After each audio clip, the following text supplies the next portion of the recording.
What's up, guys, and welcome back to the Realistic Career Mode with Wrexham. This is episode number 71, the start of season 5, and we are Premier League. Look at that. It took 4 seasons, 3 promotions, 3 playoff dramas, but we got here, guys. We are in the Premier League. What a dramatic episode 70 was. If you haven't seen it, go and check it out. The Watford semi-finals back-to-back. We hadn't beaten them in the league. I think we played them 3 times in the season. We hadn't beaten them once. Late drama in the final as well. It was just a crazy episode. But we're here.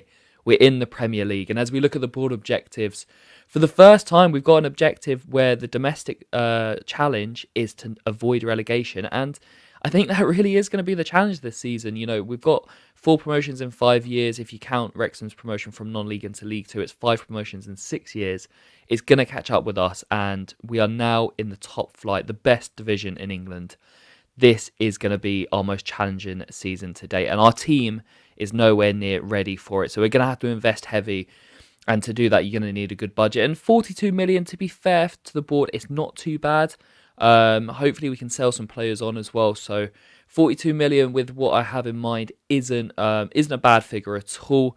What I did say, obviously, with FC25 coming out in just a couple of weeks, I did actually put a poll up on the YouTube community page, asking if you guys wanted me to continue this series whilst also posting FC25 career mode content, or if we should just pack this in, call it a day, and just do FC25 content. And the majority of you said you wanted this series to carry on. You wanted to see it have a conclusion. Maybe we'll do one more season, just one season in the Prem, see how that goes. But yeah, I appreciate you guys contributing to that poll as well. I want to post more stuff on the community page, and I definitely I have some ideas for FC25 where I'm going to want your guys' input. So keep an eye on that page, on the community page, for further polls and posts and updates. So yeah, big love to you guys for interacting with that one. But let's get straight into this one, into the summer window. We got to prepare for the Premier League. We're in the top flight for the first time. And what do we need? Well, we need Premier League experience, because none of these boys in this team have played in the Premier League before. Barring Sam Johnston, maybe Will Smallbones played a couple games for Southampton. Alfie Devine, I don't think, has made a Premier League appearance for Tottenham. But on the whole, no Premier League experience within this club. So we want to dive into the free agency market as we do every season. I always recommend it. Dive into the free agency market, see who's available, because you can pick up some real gems. And the first position we improve on is the left back position. Matt Targett, formerly of Newcastle, he's now a free agent, the 31-year-old. We give him a deal, bring him in for 2 years, and he becomes our highest earner already in the club on a £34,000 a week deal. I think he will add good experience at left back. We obviously have Chambers and Mendy, but I think it might be time for Mendy to move on. I just don't think he's at the level anymore. And Chambers will be a good rotation with Target. We then look at David Brooks, who's actually been on our watch list since season 1, really. I always look at players from the club's nation. So I looked at key Welsh players that have been around, Dan James, Harry Wilson, David Brooks, players like that. Kept an eye on them, how their careers are going, and David Brooks was released by Bournemouth this summer, and so I thought, you know what, I'm going to pick him up, another player with great Premier League experience. Obviously, he's a Welsh boy, so he's a local lad, and he's overcome he's got an incredible story. He overcame cancer and returned to football, which is just so inspiring. So it's really cool to have him involved with the team. A tricky customer, and adds quality to the team as well. So we give the 29-year-old a 2-year deal as well. And then we give Matt Targett the number 12, David Brooks the number 20, which was held by Alfie Devine. Devine is now going to be the number 8. We're upgrading Alfie. I think he should hold that number 8. I think Devine's going to be a key player for us this season, and I think number 8 it suits him. We then go through the squad, and I actually was quite cutthroat here. I added quite a lot of the players to the transfer list, a lot of the youth academy players who, to be honest, they're just not going to make it into this team in time. So I added a few of them to the transfer list. I also added Jacob Mendy to the transfer list now that we have Matt Targett in the team. And Dexter Heath here, our special CDM, he has the potential to be special tag. I hope we can get him involved in some sort of football before this career mode ends. Keshi Anderson obviously came in with Lewis Dobbin and Pierre-Emerick Aubameyang. Oh my god! Towards the end of the season, last season when we had that injury crisis. Anderson retired at the end of the season. Elliot Lee, one of the 3 originals left, is retiring at the end of the season. He, Mendy, and Mullen are the last 3 from our day one team. He is retiring at the end of the season, so it'll be great to have him involved at some point in this season. Obviously, he's only scored 1 goal last season, but it was the equaliser at Watford in the playoff semi-final second leg in injury time. What a moment that was. Absolute limbs. Aubameyang retiring at the end of the season. Colin Mills, we had to the transfer list. Yeah, a bunch of players added to the transfer list. And then we had a look here. So Burnley, relegated from the Premier League last season. We've replaced them in the Premier League. Their team is absolutely outrageous. They've got the likes of Sanderberg, who's now at Fulham, Cassidy, I think he's at Chelsea midfielder, Francisco Coentrao, I don't know how you pronounce that name, Portuguese winger who's tearing it up in real life right now, Manuel Dennis, who will be a great player for them this season, Conor Gallagher, who's obviously just moved to Atletico Madrid in real life, Chelsea boy, he's in their midfield, Mark Gahey, 26-year-old centre-back, 85 rated, in the prime of his life, going to be playing in the Championship.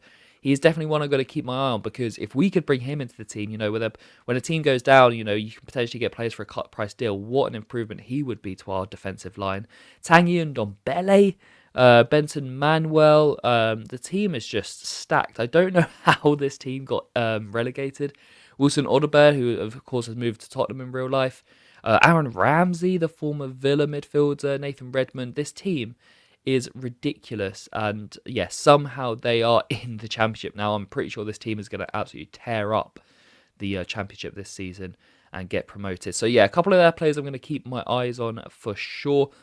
But then the next position I wanted to address was the goalkeeper situation, and a few people wanted me to bring back Arthur Okonkwo. We obviously had him on loan in season 1. Wrexham in real life have signed him permanently from Arsenal, and I did consider it, guys. I did consider it, but the player I wanted to go for was Carl Rushworth of Brighton. I've been keeping my eye on him for the last couple of seasons. I felt like he'd be a really good fit for this project. He is a year older than Okonkwo, but he is 2 ratings higher, and I just prefer his stats. Brighton have 3 or 4 pretty top keepers at the moment, so they won't miss Carl, and I reckon we can get him on a pretty cut price deal. So the homegrown player, I just think, I say homegrown, he's English, obviously not Welsh, but I think Carl would be a good fit for us, and someone who I identified as someone that I want to be our new number 1 between the sticks. Obviously, Sam Johnstone did a fantastic job last season, but it is time for us to make a change. We had Wes Fotheringham, then Sam Johnstone, aging goalkeepers. They did their jobs, but now we want to bring in someone who's going to be the goalkeeper for the next 4 or 5 years, and I think Carl is that player. So we agree on a fee of how much was it in the end? I think it was 6.7 million, which it was our first bid and it got accepted straight away, which is always, if you do career mode, that's always a worrying sign, because you're like, damn it, could have offered a little bit less, but could have got Carl for a little bit less. But anyway, the bidder was accepted. He was asking for 31,000 a week, even though he's on 41,000. Now, you guys know that this is a realistic career mode, and I'll always keep it as realistic as possible. So we upped his wage demand. We upped his wages, and we offered him 43,000, I think it was. So improving on the wages he's on currently. He becomes our top earner. He becomes the new number 1. And I'm very excited with Carl. I think he's going to be a fantastic addition to the team. And because of his addition, we add Sam Johnstone to the transfer list. His contract's running out at the end of the season, so if I can make any money on Sam, I'll be happy. But we weren't done there yet. Back into the free agency market. And this was a signing that when I saw this player on the free agency market, I thought, I really, really want to make this one happen. Dele Alli, now 31 years old, former MK Dons, Tottenham, Everton midfielder. Free agent in real life. I mean, everyone knows Dele's story. He came out with an interview with Gary Neville, what was it now, a year ago? Maybe 2 years ago now? Really just revealing the struggles he's had and he's gone through in his life. Addiction, family issues, abuse. The fact that he's still going and he's really trying to crack on with his career and his life, it's testament to him. And as a Tottenham fan, I absolutely fell in love with Dele Alli when he came to our club, and I just love the fact that I can bring him into this Wrexham side and perhaps add to his chapter on his redemption arc. So Dele Alli, welcome. We give him the number 20 as well, of course, the number he wore at Tottenham.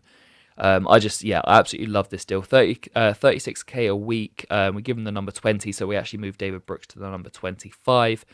And we give the 31-year-old a 2-year deal. Again, Premier League experience, someone that he's played in this league multiple years, so he will add to this team and be a good head amongst the changing room. And you'll notice that there's a trend here. Target, Brooks, Ali, all players in their twilight of their careers, but adding experience into this team that is a very inexperienced side, especially in the Premier League. So that is the key, bringing in experienced heads as well as players that I think will improve the starting lineup. Well, after rejecting a few bids from unrealistic destinations, Nathan Lloyd, another one of our own, is on his way to America. He's on his way to Nashville.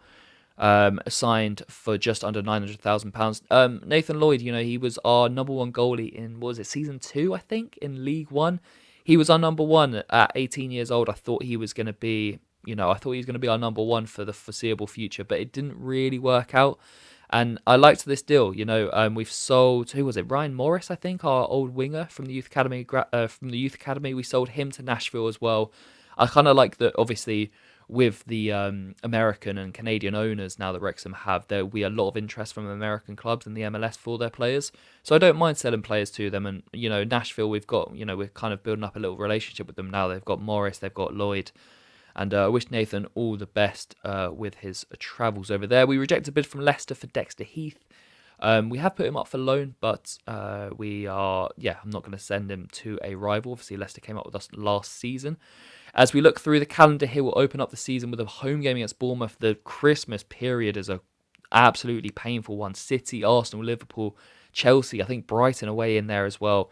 And we round off the season with West Ham away. This is going to be a tough season, guys.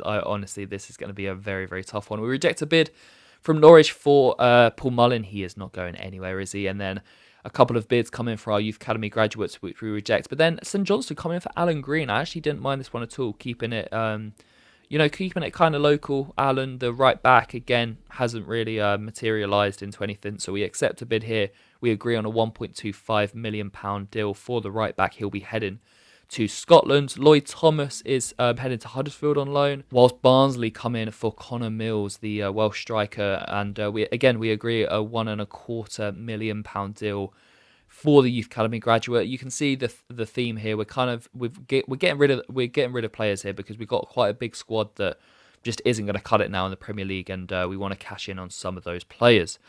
We reject a bid from Frankfurt for Yuri Regier, our signing of the season and player of the season. He is not going anywhere.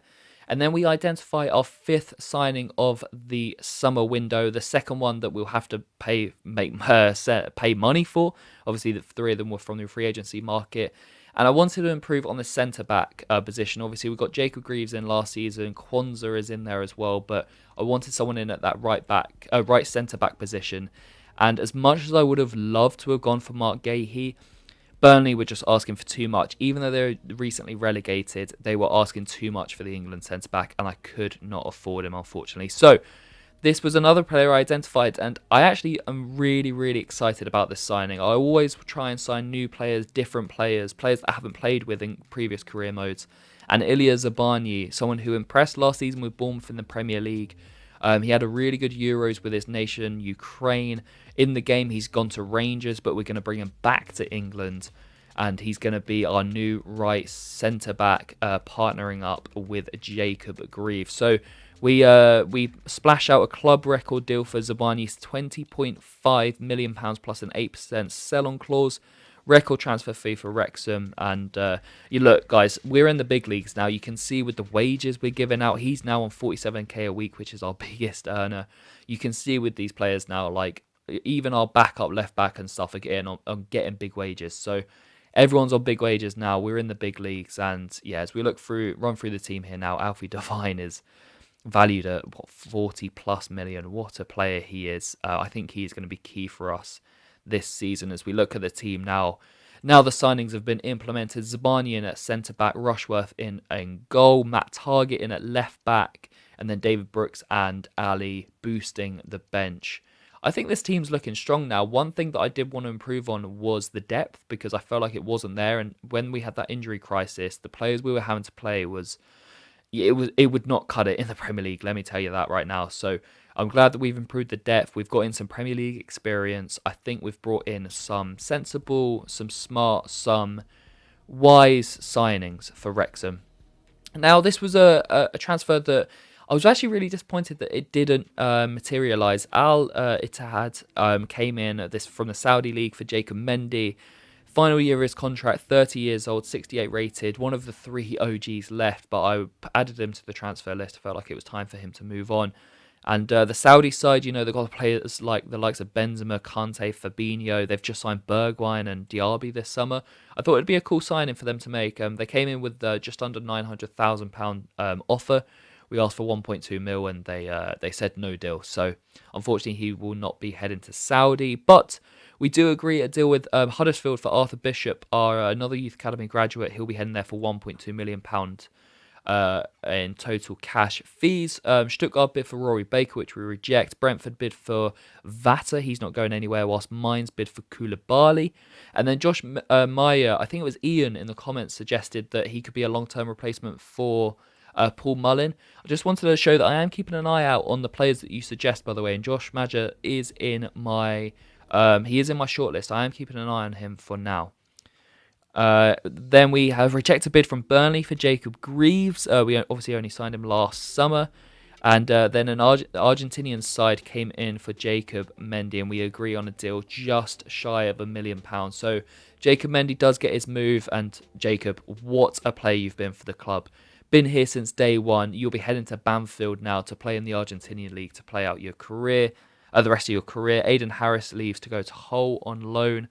But yeah, Jacob Mendy, just a quick word on him. What a star he was for us. In the first 3 seasons, he was our starting left back, bombing forward, getting so many assists as well from corners and just being an attacking fullback. Even though his rating didn't suggest it, he was one of our best players. And Jacob, we salute you. And we're now down to just 2 original legends left, Elliot Lee and Paul Mullin. To be honest, I'm really like the fact that we're 5 seasons deep and we still have players from season 1, considering we've gone from League 2 to the Premier League as well. I do really like that fact. Obviously, we do have to improve the team, but I will try and keep in players who I think are, historic legends now in this club. And these players, Elliot Lee, Paul Mullin, if this was the NBA or the NHL, their jerseys would be retired and their numbers would be retired and their jerseys hanged in the rafters when they retire. So, yeah, fantastic servants of this club were those boys. So, to round off the episode, we will play one game, our first game as a Premier League side with Wrexham. Oh, I've been waiting to say those words. We take on Bournemouth. We welcome to the racecourse ground. Ilya Zabani, Matt Targett, Carl Rushworth all make their debuts. Brooks and Ali on the bench. Brooks along with Zabani facing their former side, of course. Mullin's first appearance since February, by the way, and Lowry's first appearance since February. Both those boys got injured in the same game during that injury crisis. Well, just 8 minutes on the clock and Will Smallbone had a fantastic chance to get us off to the perfect start. He receives a pass inside the box, but his shot goes over the bar. And then Bournemouth punish us 33 minutes on the clock. Their captain, Johnston, seals what was a nice move, actually, by the South Coast side. He actually turns Zabani, and Rushworth perhaps could have done better there. So not a great start for the debutants, but Bournemouth just showing that Premier League quality. And then after that goal, their tails were up, and Philip Billing would play Duranville, who would embarrass Rushworth. Not a first 45 that he'll want to remember. What a lob this is, by the way. The audacity to do that in a packed box. I couldn't believe my eyes when that happened. But Bournemouth, the Cherries, were 2-0 up inside the first half, and it would be not a nightmare start because, look, guys, we're expecting this, right? 5 promotions in 6 years. It's going to happen. We are going to struggle in this league. But what we do have to do is take our chances when they come. And with 72 minutes on the clock, we won a free kick. Not much was going on in the second half. Paul Mullin, the captain, stepped up to take it. He smashes it against Philip Billing, and the ball diverts into the goal. So we get our first goal in the Premier League on the board. It's a bit, there's a bit of luck about it. I'm not gonna lie, but who else is gonna get it but Paul Mullin, the captain, the leader, the legend of this side. PM10, he scores goals in any division he's in. He's won the Golden Boot in every season we've managed him.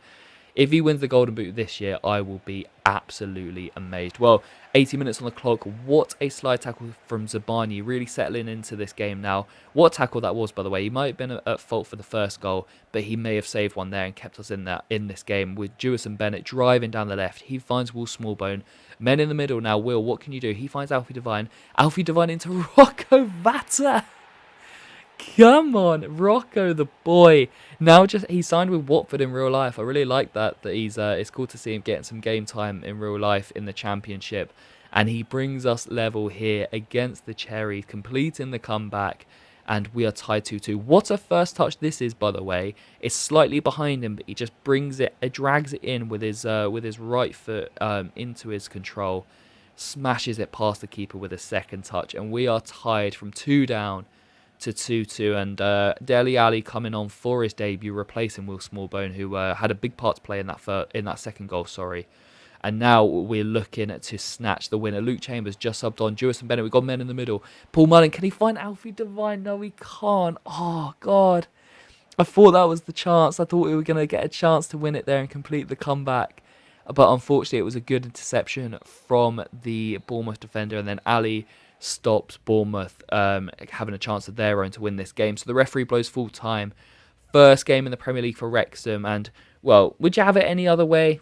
Entertaining, dramatic goals. 5 seasons in, and the Wrexham way has not changed. Hello, Premier League. Wrexham are here.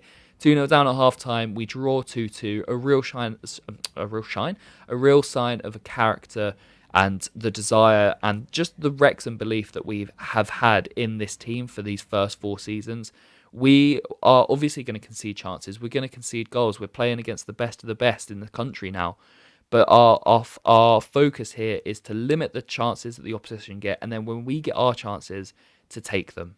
After rejecting another bid for Rocco Vata, he is definitely in demand right now. We have a look at the Premier League table. West Ham winning 4-1 on the opening day. Big shock results for the teams that came up with us. Leeds beating Man City away 2-1. Man City won the quadruple last season. Leeds have beaten them. They won the Championship last season. They're here to play. Leicester as well, who came up, they beat Forest away from home. So good starts for the promoted teams. We are there in 10th after 1 game, 1 draw. Well, guys, that is it for episode 71. The Premier League has kicked off. I'm so excited to play this season, honestly. Seeing Wrexham in the Premier League is a dream come true, and I really hope that you guys are still enjoying this series. I know that it's been a long old slog, and new FC25 content will be coming in the coming weeks when the game is out. But I will be continuing this career mode as well. So drop a like on the video if you're enjoying this series. Sub to the channel if you haven't already. Comment down below what you think of my transfers. Are you happy with them? Who else do you think I should sign? And I'll see you in episode 72 very soon.